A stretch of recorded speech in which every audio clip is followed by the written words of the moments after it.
ខ្ញុំគឺជាមនុស្សម្នាក់ដែលចូលចិត្តញ៉ាំកាហ្វេប៉ុន្តែ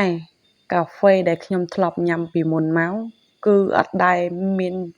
រសជាតិឈ្ងុយឆ្ងាញ់ដូចជាកាហ្វេដែលខ្ញុំទើបនឹងបានញ៉ាំនេះទេពីព្រោះថាកាហ្វេដែលខ្ញុំញ៉ាំនេះគឺជាកាហ្វេដែលញ៉ាំហើយធ្វើឲ្យខ្ញុំស្រួលខ្លួនពុំមានការថប់ដង្ហើមរោយកដូចមុនទៀតអីទេបងអូនពីមុនមកនៅពេលដែលខ្ញុំញ៉ាំកាហ្វេធម្មតាបងអូនញ៉ាំហើយធ្វើឲ្យខ្ញុំនឹងរាងថប់ដង្ហើមឬក៏មានអាការៈរោយកអីចឹងណាបងអូនហើយក៏ថាឈឺក្បាលចាតែដល់ពេលឥឡូវនេះក៏ខ្ញុំបានញ៉ាំជាមួយនឹងវីកាហ្វេខ្ញីខ្មៅដ៏កម្រនេះមកគឺញ៉ាំហើយធ្វើឲ្យចលនាបេះដូងរបស់ខ្ញុំនឹងរត់ស្រួលហើយក៏ថាអត់មានអាការៈរោយកកអីទៀតទេ